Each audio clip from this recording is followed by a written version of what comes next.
Eurogamer.net and more from Metabomb. By John Bedford Published 15/100/2017. A note from the editor: Metabomb is Gamer Network's specialist competitive gaming site with a particular emphasis on Hearthstone. Each week we're inviting them to bring you a roundup of all the biggest news and events they've been covering. Hello, it's been a while. After a couple of stints working on Eurogamer as EVE Online War correspondent, then guides editor, I left the site in May last year to work full-time on a little side project of mine called Metabomb. Since then we've expanded into other titles, hired a lovely chap called Ed, and brought all of our separate game sites together under one redesigned roof. Each week they'll be bringing you a roundup of all the most important news, guides and updates about our flagship games. I hope you find it interesting, and if you have any feedback about the site, I'd love to hear it. Find me on Twitter, or send a mail through to our contact address. I read and respond to every email that comes through there. Without further ado though, here's what's been going on in Hearthstone over the last 7 days.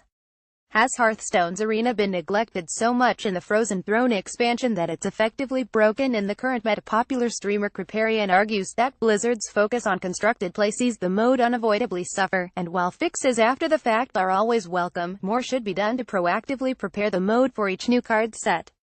If arena's not your thing and you're sick of the more predictable ranked ladder, you might have found yourself looking to casual for a slightly less serious fix, and where more experimental decks might be found. The thing is, Blizzard doesn't quite see things the same way, as a recent interview with game director Ben Brode revealed. At the other end of the competitive Hearthstone spectrum, Blizzard released a brief but insightful interview with Hearthstone's esports lead Cho. Have a read through that if you're interested in learning more about where competitive Hearthstone's headed over the next 12 months, and why tournaments are structured in the way they are. Every now and then Blizzard adds new hero portraits to the game.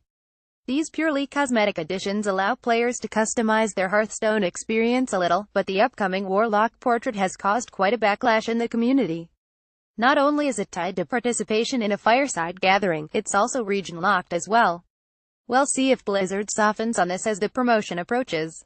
Finally, if you're thinking of going for the complete Hearthstone card collection, you better have deep pockets. One player has calculated it's cost them somewhere in the region of $1,900 plus daily play in order to unlock every last card. Best not to think too much about what we've spent on the game, really. For everything else we've covered on the site this week, head over to Metabomb's Hearthstone channel, where you'll find a mix of deck guides, news, gameplay highlights and what have you. Here's a snapshot of what are widely considered to be the best decks to play on the standard ladder this week.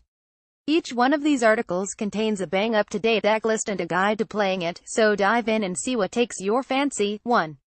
Tempo Rogue. Not a new deck by any means, but one that's leapt to the top of the tier list since a recent round of nerfs rebalanced the ladder somewhat. 2. Highlander Priest. A very fiddly deck that requires a broad knowledge of the wider meta if you're to use your board control options efficiently. Not one for the newcomer, to put it mildly. 3. Jade Druid. Still very much a thing at just about every stage of the Hearthstone ladder, from rank 20 to legend. Tamed, but by no means beaten. 4. Evolve Shaman. Pretty much the Shaman's only truly competitive deck right now, but an absolute monster in the right hands. RNG fans should check this one out.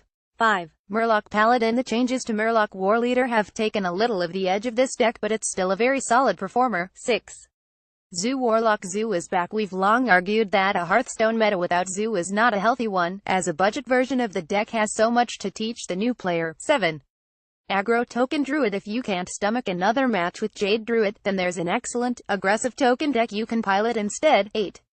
Pirate Warrior. No longer the dominant powerhouse it once was, yet still very potent. This one subject to a lot of changes. The optimal version of the deck is narrowed down in the new meta. 9. Mid-range Paladin. Again, lots of Murlocs but with a meteor finish in the mid to late game. 10. Secret Tempo Mage. Tempo Mage became Secret Mage, and then the two kind of blended together for the Frozen Throne meta. Your strongest option for the hero right now. We're just starting to get our wild coverage back on track. For those of you that are into that side of the game, keep an eye on the site for more developments on that front soon.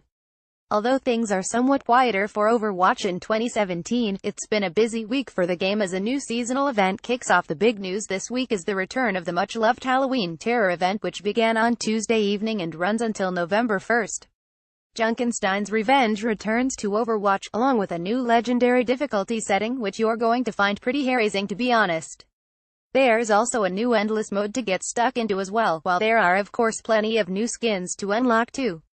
Time to get grinding on those topically unpopular loot boxes. If you're a fan of Overwatch's Mystery Heroes mode where players are assigned a random hero at the start of each match, then you may have noticed your experience gains being a little lower than usual.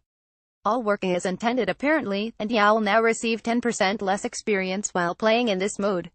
Full details available via that link. Finally, Mercy is once again being reworked on the current PTR.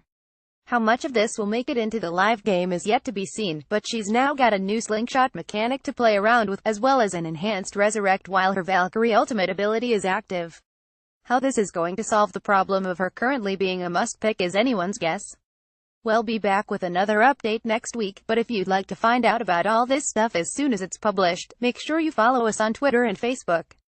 Have fun. Buy Overwatch from Amazon.